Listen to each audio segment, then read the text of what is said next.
Welcome to the podcast for Boomer Women, where we are embracing the journey. I'm your host, Agnes Knowles. You might listen to the first 12 minutes of this conversation today and think, woo woo.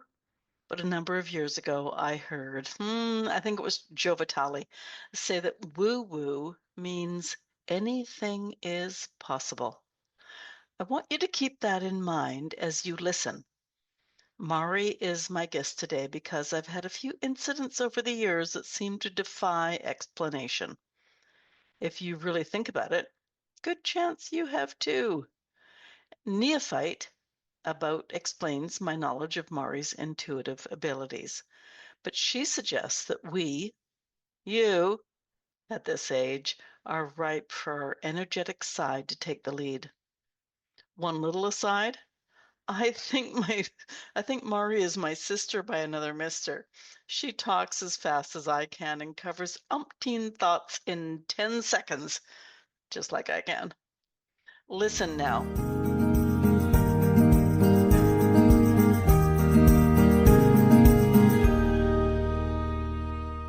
Gut feelings, intuition, the universe. By this age, most of us are acquainted with whatever you call those times when you know something.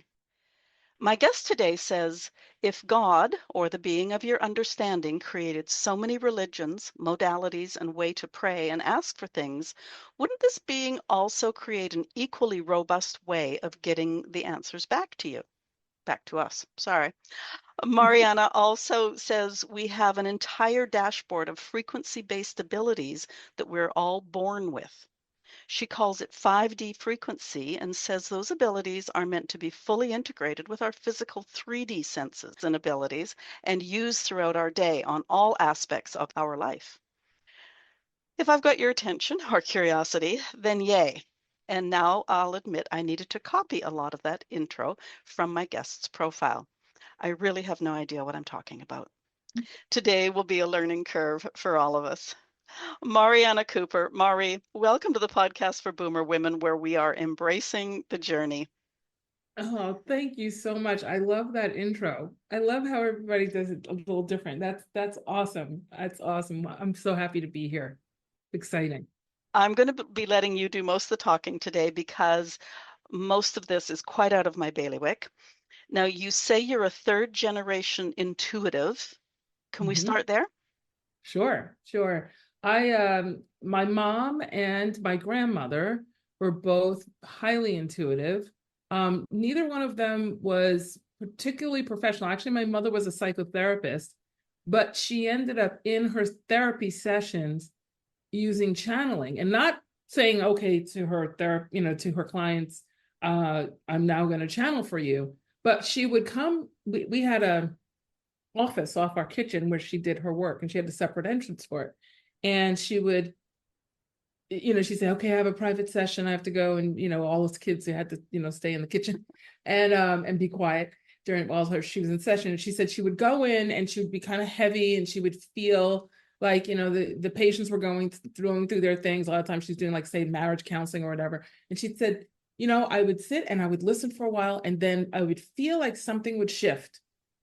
And I would know I would have this knowing of what to say. It was even as highly decorated with her degrees and her PhD and all that stuff. She felt her way through her sessions, and the information that she needed to say felt more of a flow versus a mechanical, listen, respond, cause, effect. Additionally, she was very curious. And so she read at the time back in the 70s. Well, I guess it was the 70s and it was really the 80s. Shirley MacLaine came out with a mini series called Out on a Limb. And she introduced the world, kind of the mainstream world, to these spiritual principles, that there is something else out there. She opens up the movie by saying, I always, she goes, it's a magic hour in Malibu is, and she was walking on the beach. That was the opening scene. And she goes, it always makes me wonder who I am and where I fit in. And that was her journey into her 40s. That was Shirley MacLaine's journey into her 40s. And of course, she did that miniseries way after her 40s because it was a biographical kind of recount. But my mom actually went and studied with her when she came, when she was going through that quarter, because she started teaching at, spiritual topics and kind of came off the politics and the, the Broadway and the singing and the acting and all that. And she was kind of in this self-discovery mode. She got quite criticized for it. It was a rough time in that time to start to introduce, like, is there something more? But she was asking very classic questions, but getting a different, more elevated set of answers.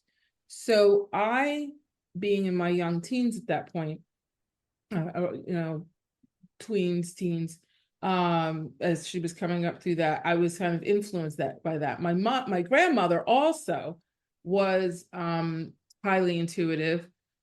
She would take me to health food stores way before Whole Foods was ever invented. She taught me about kind of like what I call a high frequency lifestyle. So she was very much about, watch for additives and watch for preservatives, and you're better.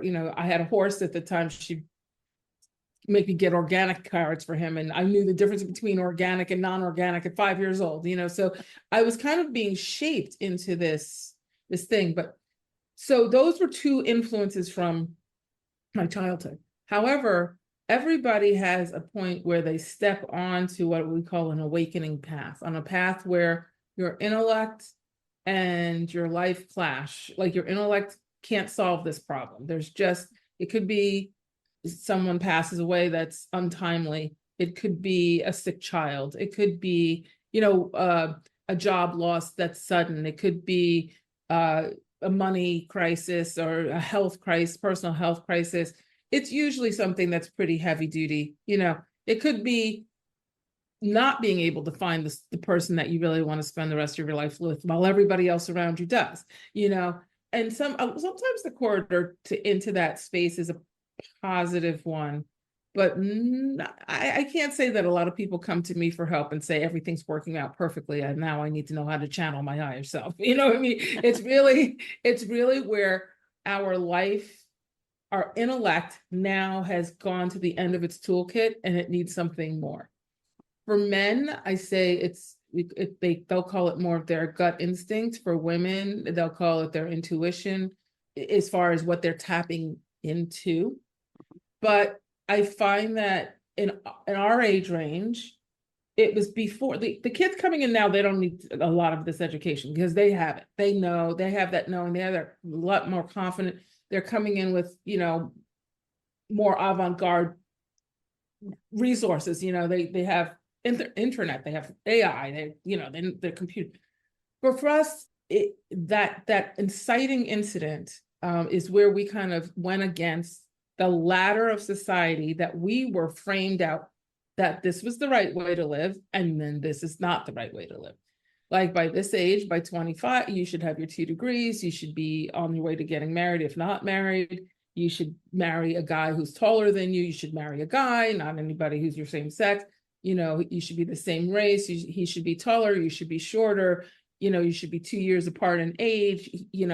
If he's too close, and the woman should be younger and the guy should be older, and you should be dating for a year, then engaged for a year, and then married right after that, and pregnant within 2 years of that, and then have the second baby, and all of it before you're 30. And if you do any of this opposite, there must be something wrong.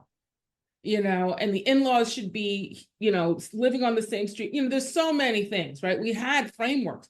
The kids now don't. They don't have that predestined, and anything that if they're being held to a 70-year-old standard, and they're balking at it. It's like, that's why COVID, why do I have to go to a 9-to-5 job? Why am I supposed to be miserable for 30 years so that I can be happy for 10 years before I die? Like, what does that mean? Like, what is that? So you could say, no, I'm not doing that. And what do you mean a hard day's work for a hard day's pay? How about a passionate day's work for a passionate, unlimited income? Why do I have to work for somebody else? So these are energetic evolutions, right? That these are where we step off of our 3D there's a distinction that I make 3D and 5D. 3D being our third dimensional physical, mental, intellectual reality, and 5D being that hidden energetic reality that straddles alongside of integrates with our 3D existence. So just to circle back to my incident of where I really stepped in, there were two particular gateways. The first was just my mom was always taking me when Shirley MacLaine had channels in her movies. So she would go to these people and they would channel these otherworldly beings, and they would have all kinds of esoteric information and predictions and what have you. And that became kind of part of her toolkit as far as getting to know herself energetically. So my mother decided she needed to do that too.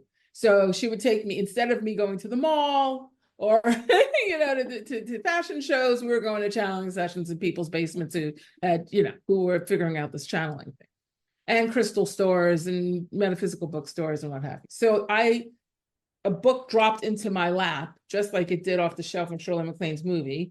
Now I'm in my teens and this is happening to me. And it was a book called Living in the Light by an author named Shakti Gawain. And she was a very popular spiritual leader back at that time.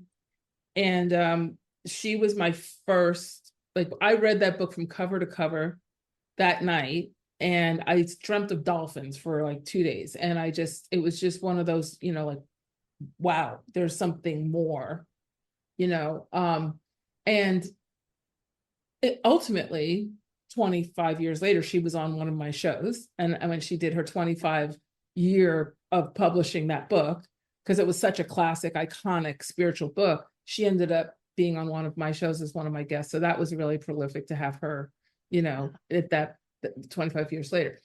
But the second, so that was a pretty positive, just discovery, there's something there who's trying to get a message to me. Ooh, The next time though, that I had a major, I would say the biggest one where it really shaped my career was when my fiance passed away.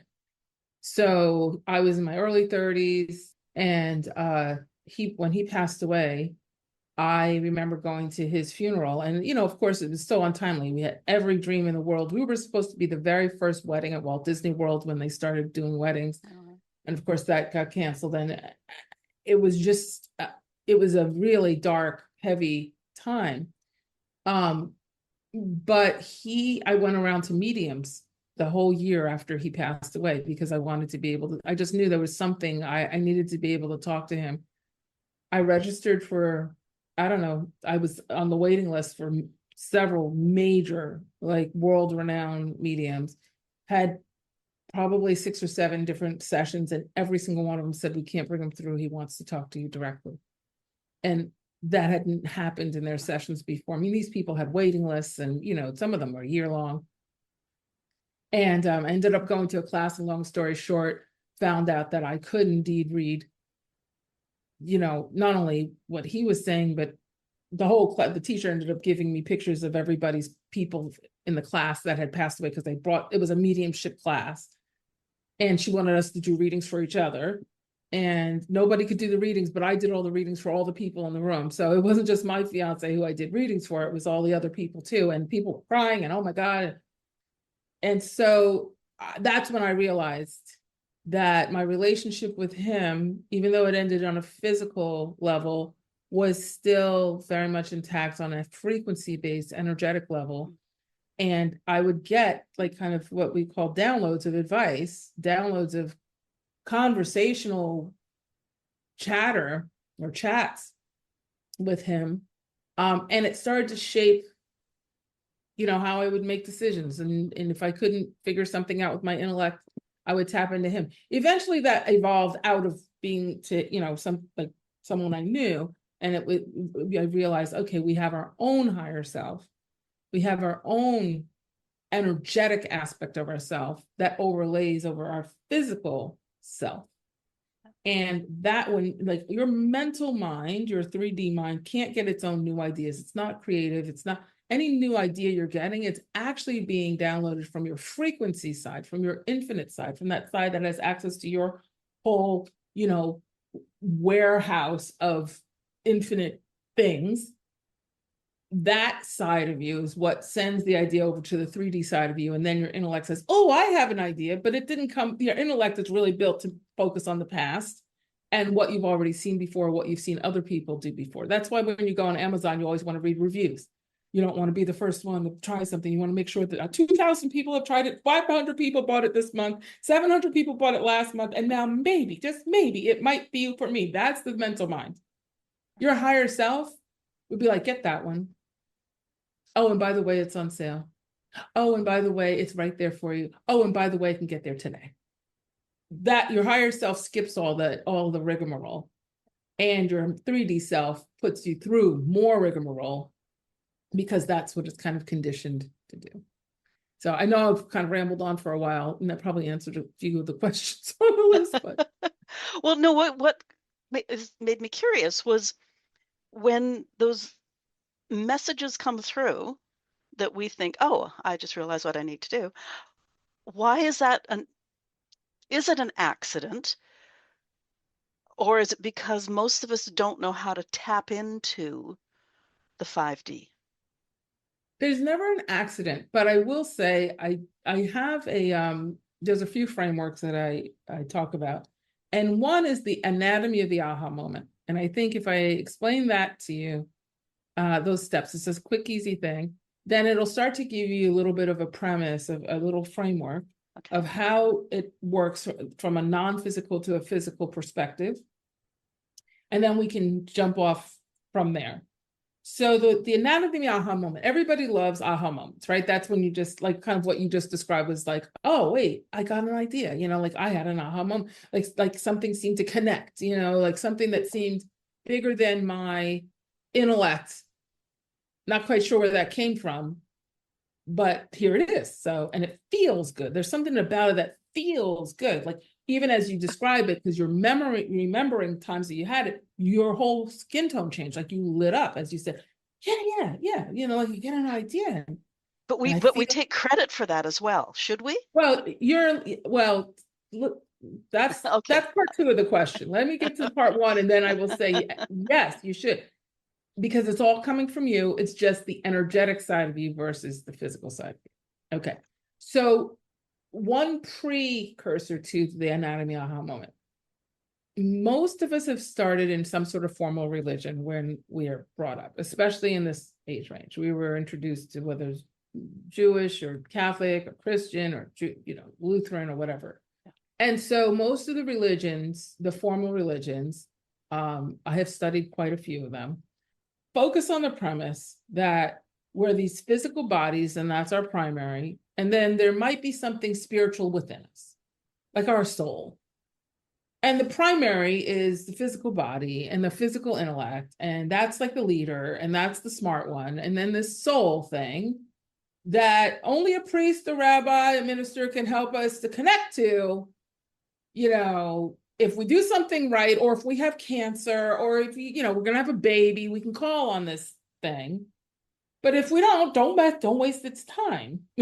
Unless it's really like a big thing, like you're broke, you're about to lose the house, you might as well pray, but anything in between, don't be blasphemous, that kind of thing. So it's this conditional, needs a middleman to get in touch with it, needs you to go and sit and take communion and sit and go to the booth and talk, the confession and get 10 Hail Marys and 4 Our Fathers and all the things, or until that's the only way you can get access to this thing. And even then it's conditional of how much answers you get back. But that's not really how the energetic physiology is structured. It's really that we're an energetic being, this big giant ball of swirling energy, then that takes on, lets a little piece of itself inhabit a physical body so we can have a physical experience on Earth. But we're still an infinite, never dies, energetic being first. And then it's like literally like we arrive in London and we have to go rent a car. Okay. And we go rent the car and we get in the car. but we still have a life back in the United States, right? Like we still, so it's this, you take there's a small portion of yourself that gets in the physical body to animate it. Otherwise, if you lose the animation, that animation, the body just sits there, right? It's just, we're just a car.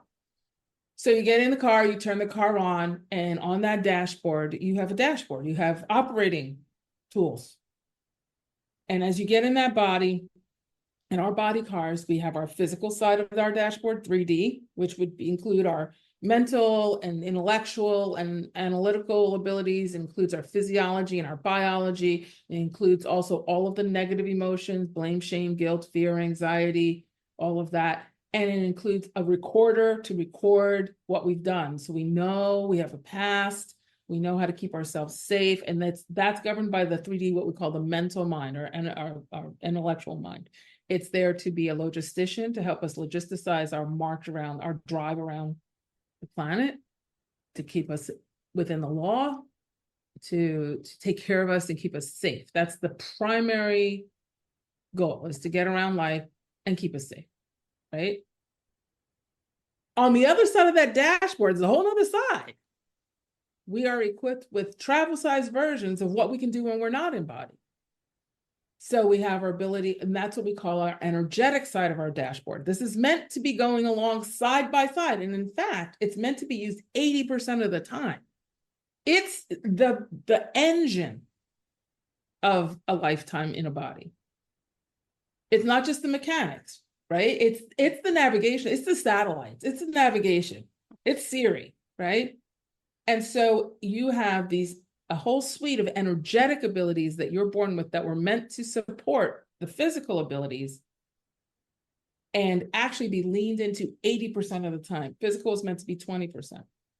And that includes our energetic communication system, which is how we, communicate from the non-physical to the physical side of ourselves, our ability to do self-healing, our ability to do what we call manifesting, where we, get things that we need that we don't have already, but we do it through energetic means. And there's several other things. I won't, stretch this out into like a whole masterclass, but the fact is that you're coming in with a package with only half the operating manual.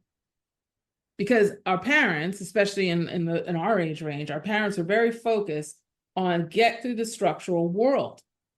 We were going through women's rights, civil rights, world wars, all kinds. There was a construct of society that was a lot about protection and survival and structure and making sure that we got from one end to another. I mean, the Polish people were immigrants, the Italian people were immigrants. There was a lot of the Japanese. There was a lot of infrastructure that was being set up during that generational time. So these energetic skills were really used a lot for survival. If you listen to Holocaust survivors, you listen to people who survived the civil rights movements, you listen to people who survived feminine, the female rights situation, women's lib and all. If you listen to their real backstories, you will find a lot of it was intuitive because none of it had been done before. Where does that come from? It wasn't just somebody thought up a great idea. It was part of an energetic evolution. We evolve energetically as we do physically. So this is that whole energetic side of things. So that being said, when we talk about the anatomy of the aha moment is when the non-physical and the physical French kiss for a second. Like this. Maybe not French kiss, like a quick kiss, but you get it. Like, wait a second, that was big, right? Like, whoa, that was like all of a sudden you got this glimpse of something bigger. Like it went beyond your normal constructs and it registered in your conscious mind. You have plenty of stuff going on non-physically, just like if you were going to turn on a radio, there's radio waves all around you. The only reason why you hear a station on the radio is because you tune into it because you activate some crystals that are in the radio. So it amplifies the sound, right? So it's the same thing. You have energetic information all around you. It's a matter of, do you know how to tap into it or not? So there's always an answer. It's just your 3D mental mind can only go as far as it's been trained to go to access with deliberate intent. Now, you have to survive. So a lot of this stuff is all working, whether you know about it or not. That's how you are surviving. But now we're in a stage in our evolution as a society and our evolution as people where we need to know consciously how to have more access to this whole vat of tools that we were born with. I call that energetic physiology. So we have our physical physiology, our intellectual side, but there's an energetic physiology that we need to, so we're born with it. You don't have this special gifts. This is not psychic development. This is not about going and doing predictions or talking to dead people or anything that's, of the occult. This is not what this is. This is how God answers prayers. I mean, Jesus did it, the Jews do it, the Essenes did, they all do it. Everybody has some sort of aspect of their formal religion that is getting the answers back. They call it prophecy in some of the religions. They call it, they have like genies in the Muslim religion. There's always these people who can kind of come back with the answer. It's not just the whole bunch of sheep asking the question. It's like, okay, somebody's got to bring the answer. Somebody's going to come back with tablets, turn into a burning bush, whatever it is.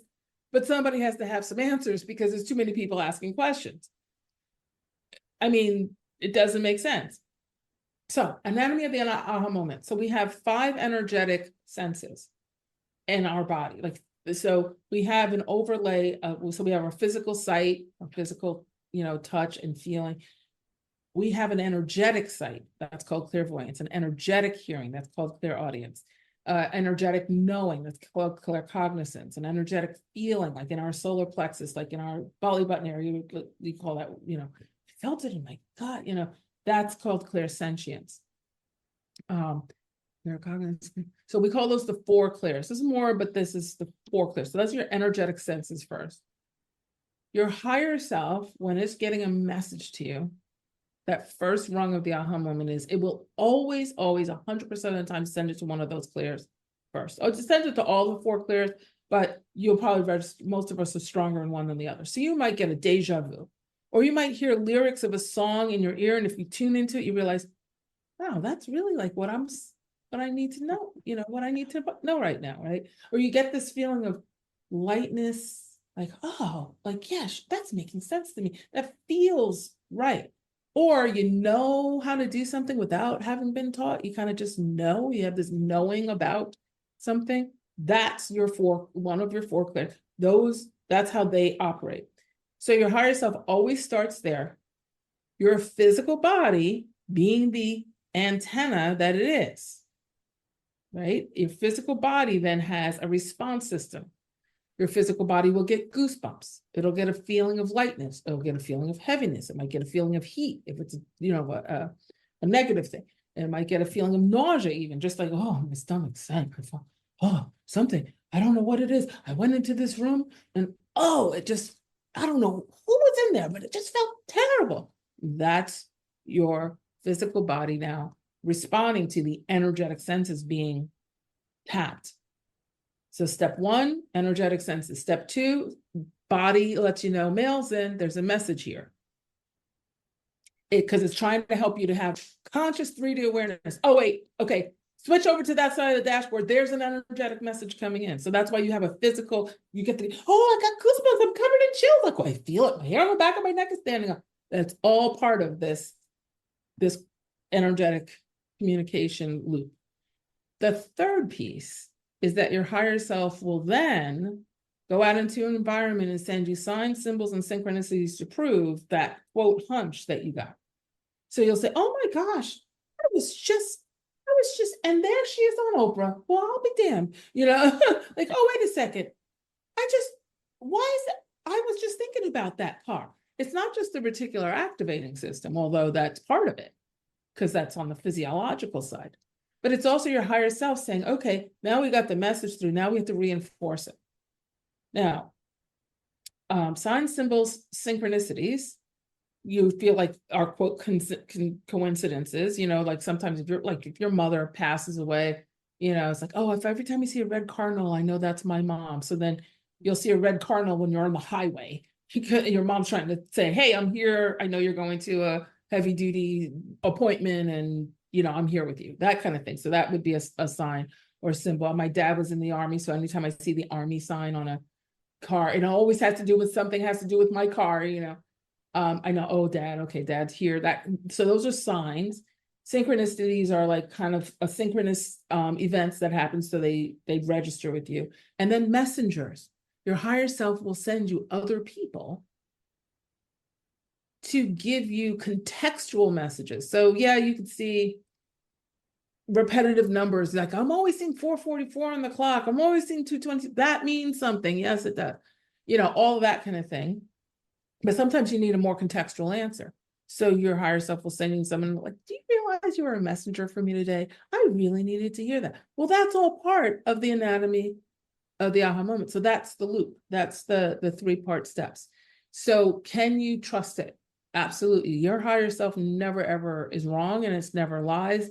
Your 3D mind is what gets you into trouble.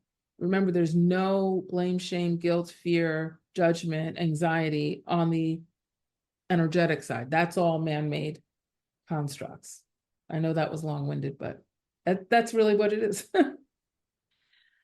So I hate to admit this, but it really makes sense to me. My question now is, because we get busy, we don't acknowledge that. Is there a way that we can say, okay, like I've got this issue or whatever it is, and then like open the door or open the window to make sure these signs and messages get to us, get to our physical side? Oh, absolutely. So for the sake of brevity, because it's a show, I mean, I teach you the whole academies on how to do all this. But for the Sorry. sake of brevity, no, this is good. I love it. I love that it's ringing a bell for you. The best way to start, first of all, is to just let it, like what you just did is you listened intently and you said, whoa, wait a second, something feels right about that. That's registering for me. Wow. Like you said, I hate to admit it, but that's really like, this isn't just, this doesn't just sound like woo-woo. Like, Yeah. this is like, wait a second, that might actually connect some dots. So here's the second framework. The step-by-step framework is this. It's 4 C's: clear, connect, communicate, create. Clear, connect, communicate, create. So one of the things I didn't mention when I was talking about your energetic dashboard is that it requires, just like your body requires hygiene, daily care and attention for your physical self, brushing teeth, showers, washing hair, and that kind of thing. Your energetic body requires as much energetic hygiene as the physical body does. Because for instance, if you were going to get on your phone, you want a clear connection before you try to have a conversation. You don't want static. You want your screen to be clear so you can see all your apps and your buttons, right? You start seeing thumbprints, oh, got to clean the phone, right? Clear.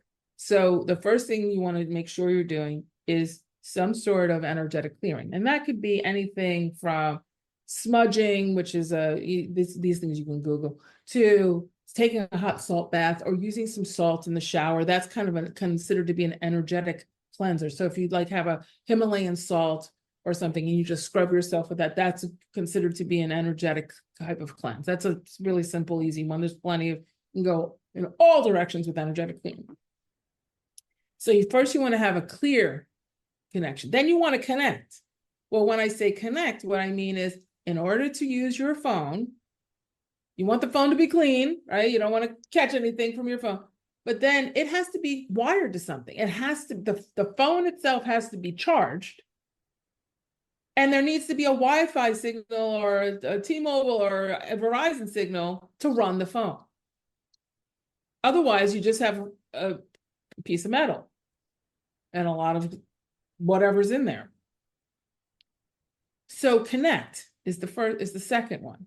The way that we connect is stillness, is to just shut up, basically, sit and take a couple of deep breaths, connect. Now, you can go as advanced or elaborate as you want with connection. You can go into these long meditations and visualizations, all that. But for the sake of brevity, really, honestly, you're always connected. We always have a built-in Wi-Fi for our energetic self. We're born with that. But when it comes to your consciousness accepting that and then stepping into using that, that's the connection I'm talking about. So that's why you want to go into a meditation. A meditation could be 60, it could be, a minute, it could be 10 minutes, it could be an hour, it could be 2 hours, it could be sitting in a cave, for 30 years. It could be, so there's all different levels of connection. But the more you spend on getting a good, strong connection, the easier it is for the next C, which is to communicate. Because you don't want to just hear yourself asking questions. You actually want to hear the answers coming back. If you don't have enough of a signal to carry the answers coming back because you're not connected, because you don't have your Wi-Fi and you got static going on because you're not clear, then you start doubting what you get. Can I hear you? What did you just say? No, wait. You sound like a robot. No. Yeah, no, I can't hear you. No. What? Okay, wait. No, I see. Oh, no, that was just one word. Well, just call me back, right? And you hang up. Let's try again. Let's try to get a better connection. So if you know you're going to be on a Zoom call, you're going into your office and saying, okay, Wi-Fi on? Yes. Dinging, blinging things off? Yes. Is my signal strong? Is it, whatever, the cable company paid, whatever it is, but this has to, we have to be connected. This isn't going to happen just from the computer by itself. So then the next piece is communicate. So if you have this signal going and you're receptive, then you'll start to be able to tell the difference between your intellectual mind that's always running its same, pretty much, 10 conversations in your head, and that other voice that's in there that's saying, forget about that. Why don't you try this? You're like, oh no, I'm hearing, I think I need to write a book. And then somebody says, you really should write a book. And somebody else says, oh, you really should write a book. And then you see on TV, oh, there's somebody who's my age and looked like me, and she wrote a book. And now she's on, whatever. And you're like, oh, but your mental, so your higher self is saying, write the book. Write the book. You know exactly what to write. It's in your notebook. You've been writing about this, but and your mental mind said, yeah, I think I need an agent and I need to get some education. And maybe I need to be certified in writing books. I need a degree in writing books. Well, I should have gone to Yale after all. I really should have studied English lit, but I didn't. And I studied nursing. And now, how am I supposed to write a book? I don't have a literary degree. Who's going to listen to the book? That's all mental mind. Your higher self is never going to say that to you. Your higher self, if you have the clear and the connection, is going to communicate, get the notebook. And then all of a sudden, somebody will show up in your world and say, hey, I'm going to this writer's retreat in Vermont. And it's it's 4 days, and it's going to be with other beginner writers. And we're all going to sit together and write the book. Do you want to go? What? Yeah, there's an extra spot. Somebody had to drop out. Really? Yeah. My treat, come. What? Honey, I'm going to a writer's retreat. See you later. And off you go. And now you're in a room of other writers who are saying, I didn't know I could write, but here I am. And you're like, you go home, honey, I found my people. I gotta write, I'm writing the book. That's how your higher self works. Your higher self is a series of permission slips of yes, or warnings, it lets you know when bad things are happening. But it's really, generally, it's always going to be that stiller, smaller voice that speaks repetitively and says, write the book. Not, well, if you wrote the book, then, Amazon's going to block it. You're going to be on the scarlet letter list. And, well, you might as well, no, you need to be, you need an agent. And, well, Sadie wrote that book and nobody bought it. Nobody wanted it. That's your mental mind. Right? So clear, connect, communicate.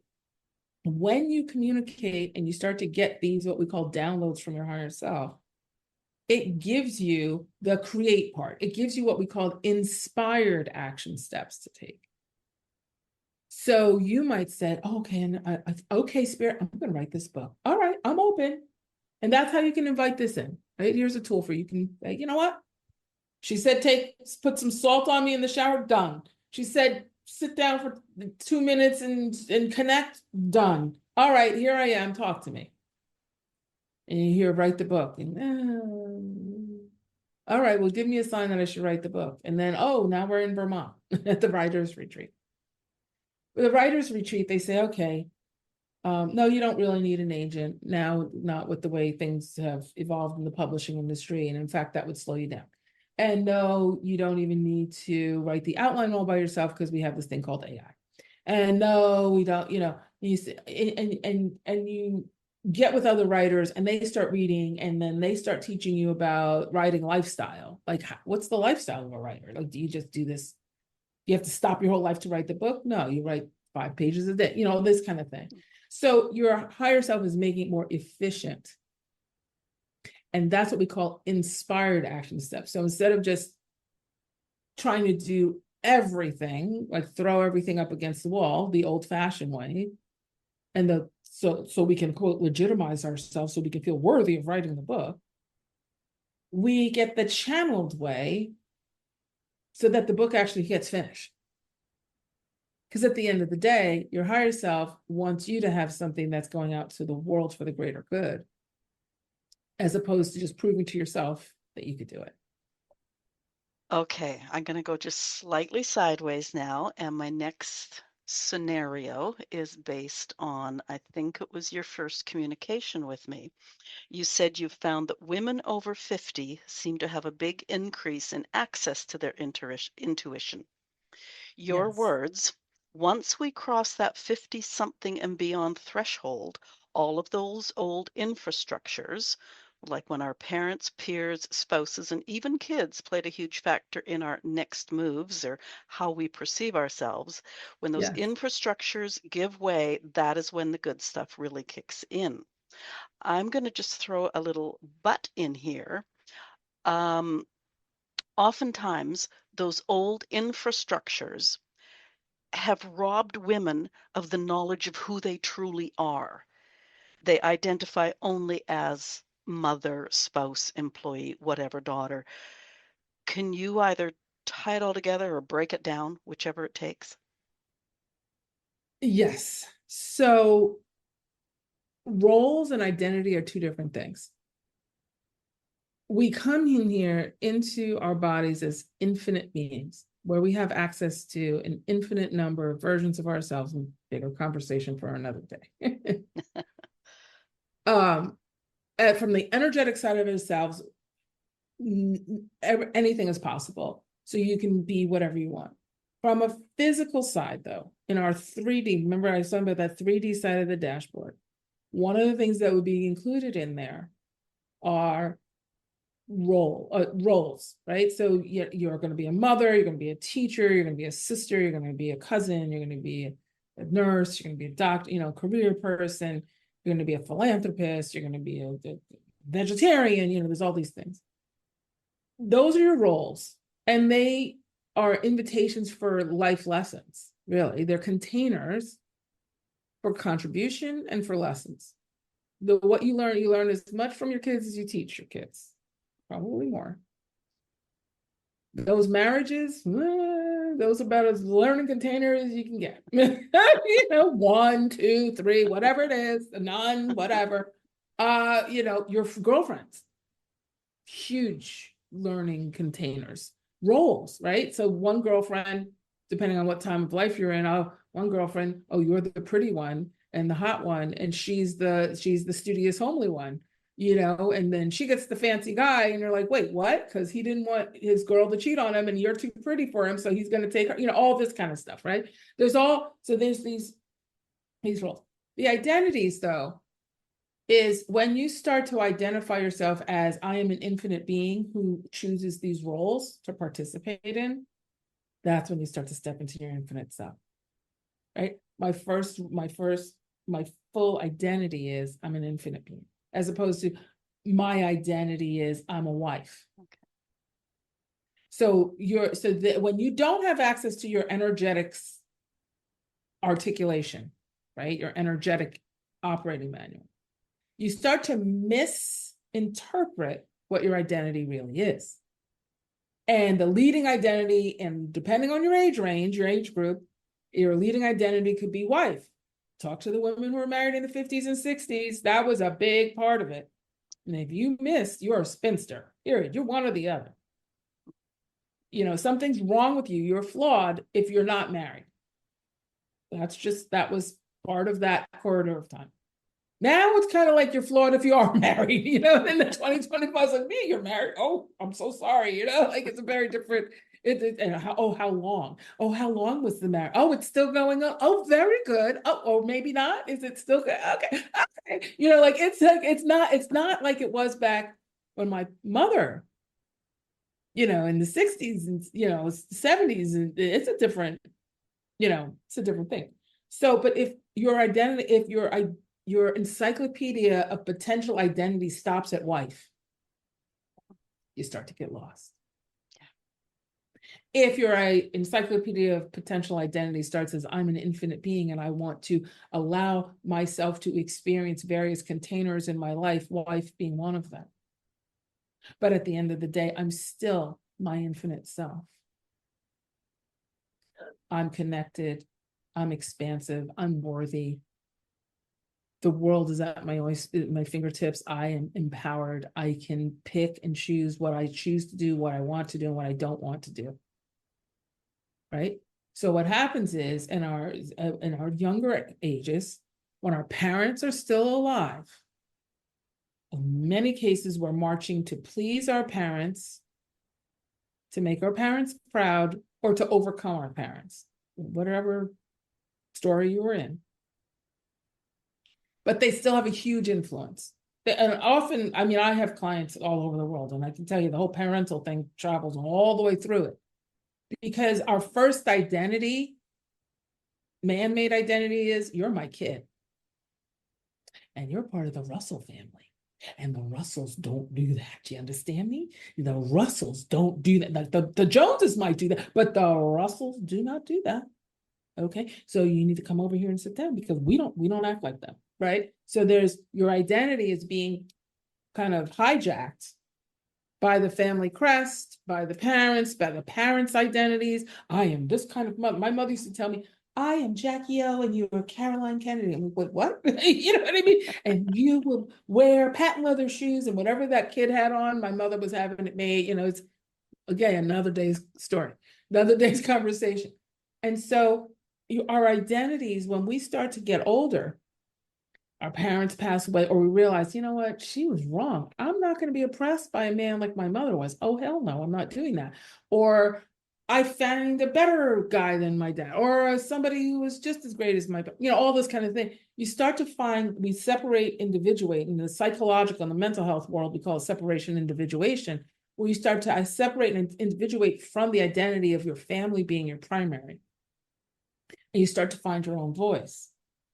If you don't have access to your 5D catalog, that separation, individuation gets stunted in man-made constructs of roles.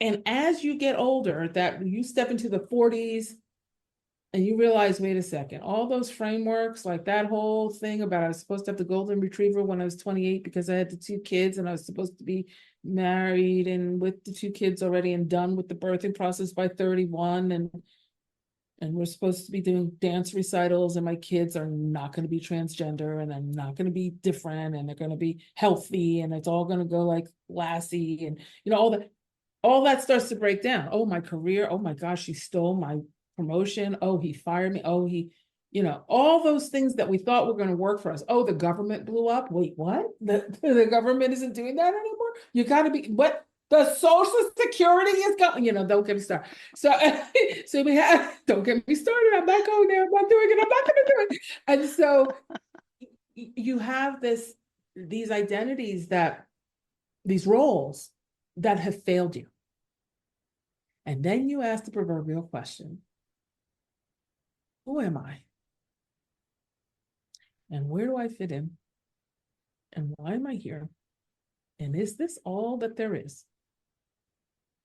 And when you ask that question, your angels stop playing cards and they say, she's ready. She just asked the question. What? What? Put the cards down. No, we'll get back to it. Come over here. Let's look. And they look in and they say, what's she asking for? Can we help her?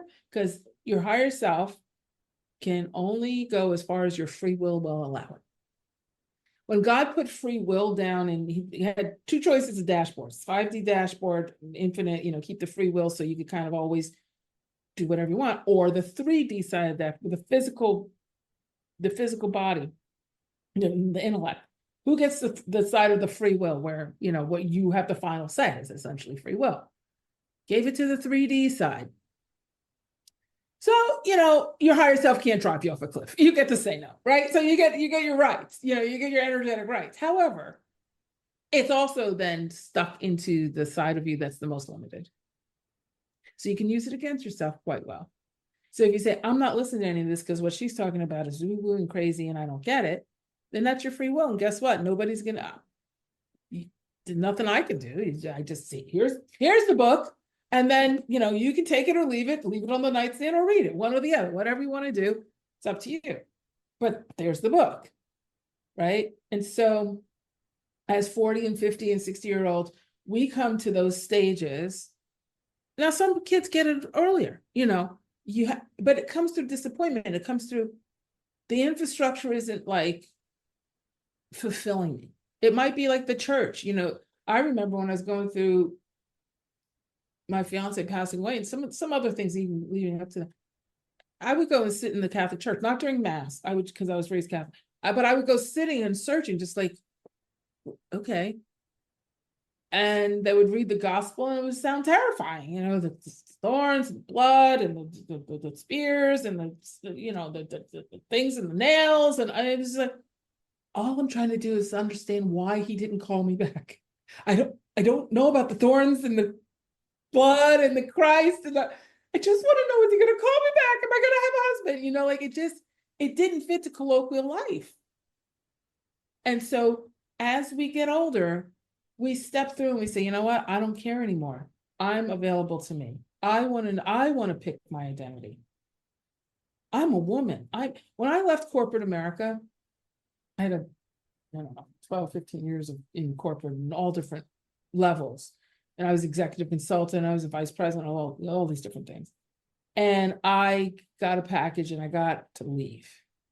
And I went down the highway with like my hands up through the sunroof, singing, I want to get away. I want to fly away with Lenny Kravitz at the top of my lungs, going down Route 287 in Jersey. I'm leaving AT&T. And people were like, my mother's like, you left the phone company? Have you lost your mind? Everybody needs a phone. Now I'm like, Ma, I'm self-employed. No, you're unemployed. I'm self-employed. No, I'm unemployed. That. So we went back and forth. But when people would say, okay, well, what are you going to, the first thing they would ask me when I was corporate, who are you? Who are you with? And what do you do? And then they would introduce you to somebody. Oh, she's with AT&T and she does sponsorships and promotions so she can get you the money for your event. Oh, I'm sorry, I didn't get your name. What was your name? When I left that, they said, well, who are you? I'm like, who do you need me to be? I can be whatever you need me to be. I have an MBA. What do you need? A psychology? I got a degree in psychology too. What do you need? Spiritual? Yeah, I can do an angel reading. Oh, what do you know? Oh, you do sport? Oh, yeah. I'm an equestrian. Yeah, I have horses. Oh, you like to dance? Oh, yeah. I'd like to dance too. Like, whatever you need me to be, I can be. I really don't care. People couldn't believe, but that's because I was taking my identity back. I was choosing my identity. Whatever role you need me to play so you can say, okay, I accept her. Knock yourself out. What's interesting is I've called myself for decades now a chameleon. There it is. Yeah. And as long as you have control over your chameleoning, you're good. But if you lose control over the chameleoning, you get lost. Right? Because you're just like chameleoning yourself. I watch too much Wicked. I make up names. Chameleoning yourself to like, okay, this one needs me with this one. And then, but if you have a core identity, who and this is what this corridor of age is for, right?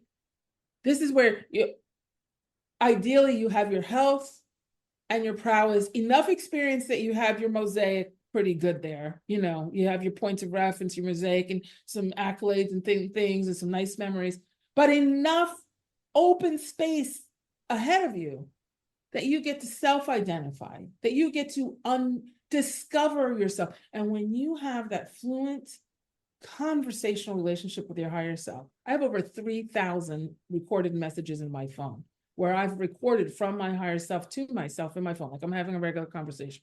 That's something I teach. And if I have a question, kind of like that Batman and Robin conversation, I say, oh, I've got this question, I've got this query, I've got this, I don't know. Okay, I'll do it in my channeling session. I'll sort it out when I talk to higher self. It's kind of like my own AI, right? And so when you work with that toolkit, then your mental mind, your energetics will take you as fast, if not faster than AI, because it's developed for you and it's not constructed from all the information anybody's ever put on the internet, and then these big machines are synthesizing it and then spitting it out at you, right? You've got a bigger AI.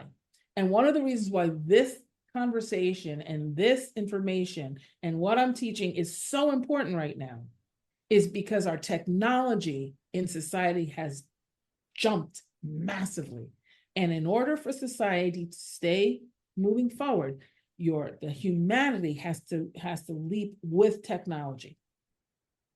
When humanity lags behind technology, we get in trouble. That's what Atlantis is all about. And civilizations have been lost over that, where technology jumps out ahead of the heart space of humanity. So you'll find, I don't even know why I'm going down this path, but I'm just getting told to say it. You'll find that anytime we've had a major atrocity, we also have a major opening of the heart. Look at 9/11.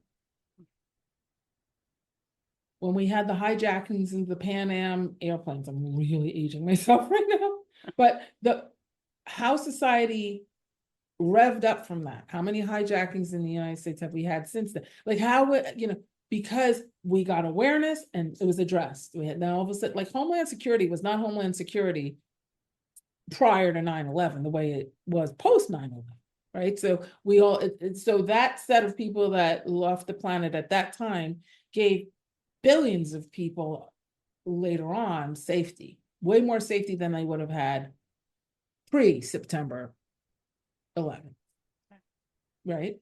And so now we're coming up through this corridor of AI. Now we're coming up through this corridor of the internet really being pretty rogue with cryptocurrencies and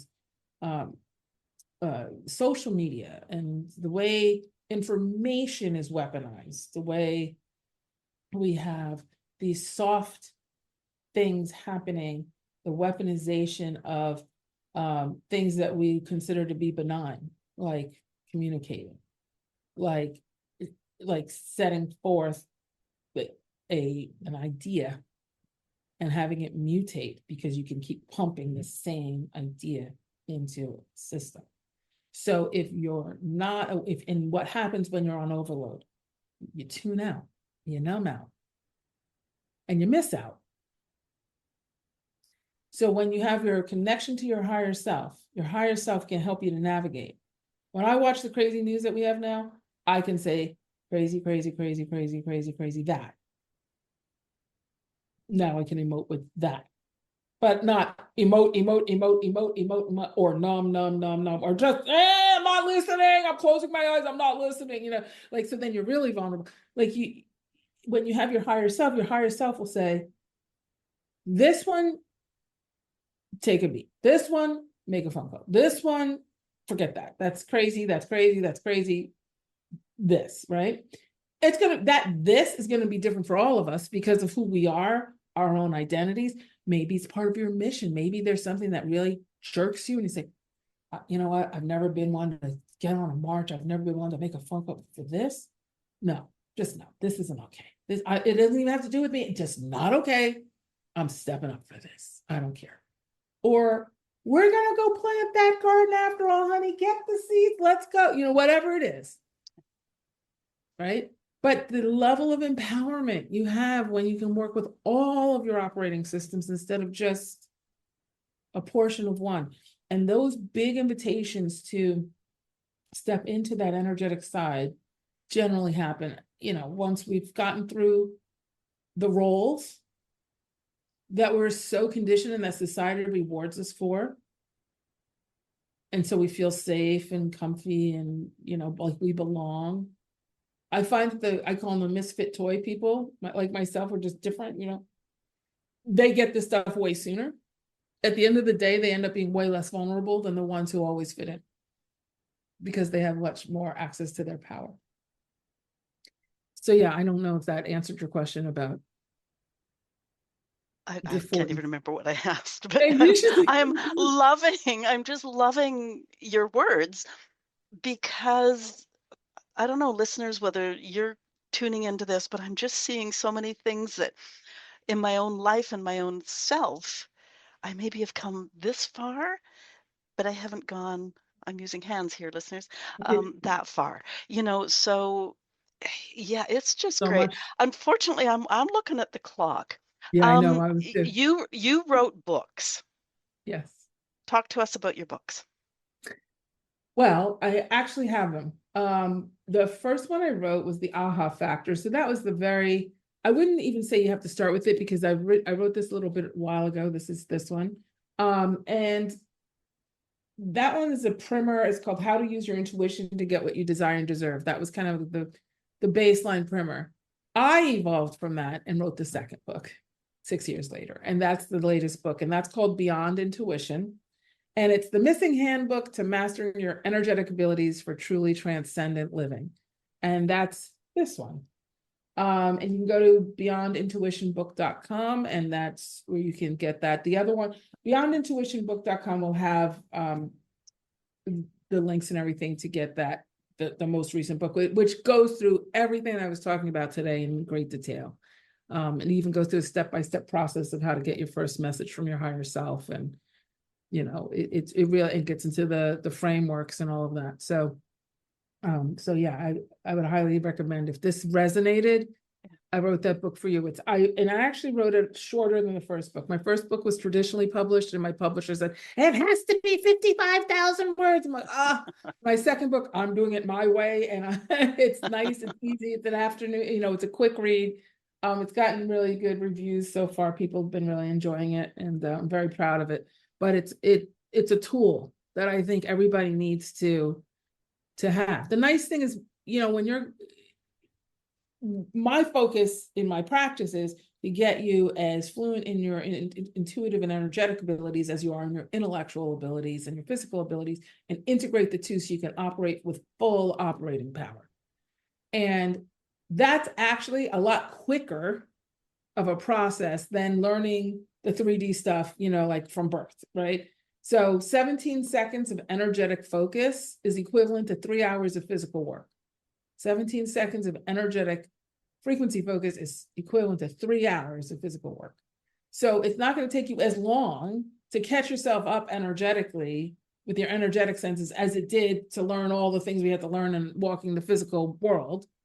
But it is the secret sauce, especially in our age range where we've got enough wisdom now and enough courage to say, no, I'm not doing that anymore. Go away. You know what I mean? So you can, I like this. I'm focusing on this, and people don't argue so much. She's old. She does whatever she wants. That's right. That's what they, but yeah, so those are the two books. But Beyond Intuition is the one I think that if this resonates with you, you're going to go straight to the, That's and I great. talk about the aha moments in both of the book. Like there's certain basics that I talk about in both because they are the frameworks of everything. Okay. I came into this chat with you with pages of notes because I knew nothing about what you were talking about. And as you were talking, I am sort of scrolling down going, well, I don't really need to ask that question because somehow you've answered it. So that I really appreciate that. That's great. So okay, the website is beyondintuitionbook.com. Yep. Social? Are you on social? You can find me at Mariana M. Cooper on Facebook and Mariana M. Cooper on Instagram. And oh yes, I just started a YouTube channel. See, I've been so busy writing books, I have not been building out social media all that much. But I am. That's my next task. But the YouTube channel is also actually the YouTube channel is High Frequency Living with Mari. High Okay. Frequency Living with Mari. Are you on Blue And Sky? adding the videos to that. You're on Blue Sky now too, are you? I am on Blue Sky. Yes, I am on Okay. Blue Sky. I don't know what I put on Blue Sky. But all of the socials are on beyondintuitionbook.com. So it's kind of all encapsulated on that site. So you'll be able to click on a link and get to Okay. me. I'll list So, them. You also have a podcast. Tell us what we could find on your podcast. oh wow. So the Aha Moments radio show is my baby since 2010-ish, 2010. And it's on Apple's podcast. I have this year, it is on hold. There's hundreds of episodes. So if you listen on Apple, and I talk about this stuff on it, I am starting a new podcast. It's going to be a sister to that one, and it's called High Frequency Living with Mari. So that will be actually launching in September. But if you want to listen to episodes, they're all on, a couple hundred of them are on Apple. I had plenty kind of prior to that.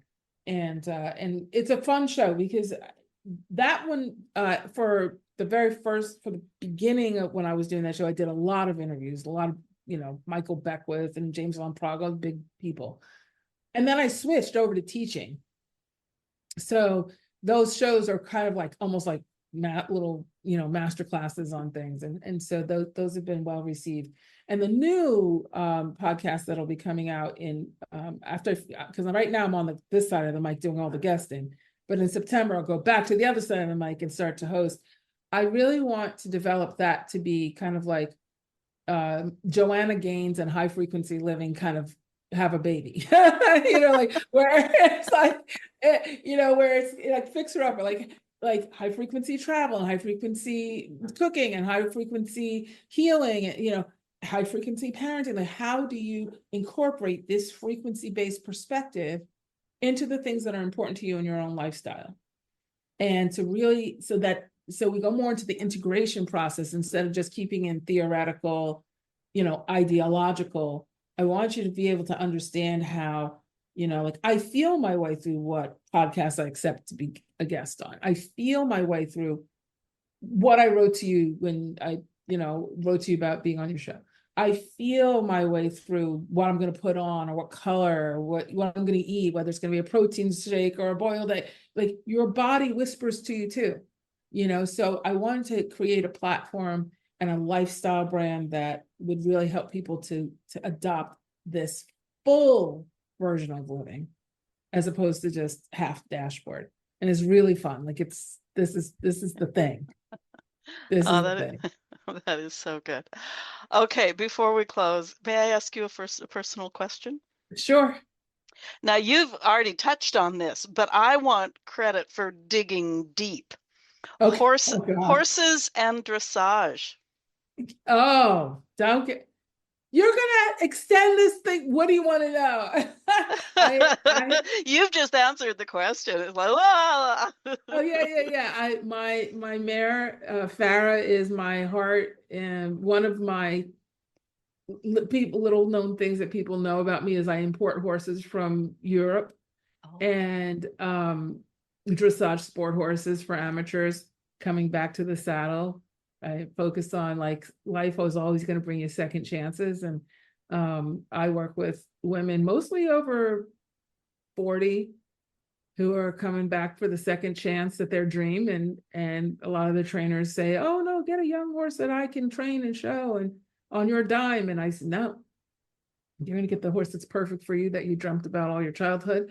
So I brought over about 7 horses for women, and I've actually even helped horses. I do a little bit of humanitarian work too with the wars and stuff. I've brought horses out of Tel Aviv and out of Ukraine and stuff to help them get out, to safety and stuff. And yeah, so in dressage, I've been riding horses since I was 11. I've had horses somewhere, and I'm very, very avid dressage rider. And so Farah, I got her 4 years ago. She's my heart and soul. So do you ride? I rode all through my teens. Oh, Same okay. thing. Yeah, dressage, jumping, that sort of thing. Yep. And haven't been back on since. I mean, life happened and it often Oh, costs money to that, ride. that's Yeah, right. That's right. yeah. So people like you, when they come back and like, where do I start? You can feel like what your body could do when you were 15. And I mean, I used to event and do the hunter jumpers and all that stuff too. I still And have my outfit. I've got my outfits, pants. yeah, yeah, Yeah, yeah. yeah. So it's time to get back in the saddle. If you're asking, the horses are calling you back. There you The go. Oh, well, I horses can't are, fit into the outfit anymore, but that's well, okay. yeah, you don't want to be honest. They've changed the fabrics so much. The technology of the saddles, the fabrics, the breeding programs, unbelievable what they have now versus when Oh, we were kids. is that right? Yeah, Eh? for sure. Oh dear. Okay, I'm just going to add that to the list. Oh, yeah, yeah. No, call me. I Okay. can help you get started back into the horses. You don't have to buy a horse, but I could definitely help you navigate through that process because it's no joke when you come back to it and your body can't quite do it. And you have more responsibilities, and you're like, oh my God, the ground does look farther away than it ever did when I was a kid, it's a thing. It's a thing. But Yeah. life will always bring you second chances. Have to know that. You will always get another opportunity. Your higher self, these are again containers, containers of not just learning, but containers of love, containers of receiving. So if you're feeling like the horses are calling you back, then it's time to, get going. Even if it's just to go and groom them or just hang out and then find your way back into let the saddle call you back to it. But horses, you don't have to be sitting on them to feel and connect. And, Yeah. I've learned that from my mare. She's my heart like that. There's just, plus then I'm you'll at pick. I'm at a stage of or in a stage of my life where I'm doing a lot of house sitting. And you can Oh, see a whole bunch of books behind me. The top row is all about horses because the woman who lives here has ridden all of her life. So, oh wow. yeah, it's So kind of then nice. see you're in the horse pool already. So you have to go after that. There's a big synchronicity with that. They're calling you back. Okay, your website link is in the show notes. All of your Great. links are on your page at our website. Excellent. Listeners, if you have thoughts on today's show, please talk to us. I enjoy and appreciate subjects like we discussed today, even if I don't always understand, although I was so thrilled to feel good about some of the things you're saying because it was like, yeah. Now, Awesome. perhaps you're in the same boat where, you're learning or it did something rang a bell. So leave comments where you're listening. If you're listening at Boom with a Bang, scroll to the bottom of the page, talk to us there. Or maybe there was a question I didn't ask Mari. Ask it in the comments and I'll get you an answer. Share this episode. Mari explained that we over 50s are ripe for our energetic side to take the lead. Let's do that with a friend or three. If you enjoyed this conversation, click the follow button at your favorite podcast platform. It helps us grow. I'm also registered at Substack. Following there is free, and you'll get notified every time an episode is released. Mariana Cooper, Mari, thank you for being my guest today and explaining 5D frequency, the aha moment, everything so well. I was just so thrilled to be able to follow what you were saying. So thank you for that. Thank you so much for having me. I am absolutely thrilled to have done it. And this was so much fun, so much fun. And just trust and know there's so much more out there. You're so much closer than you think. Really, really good stuff. Thank you so much. Thank you. Have a great rest of the week.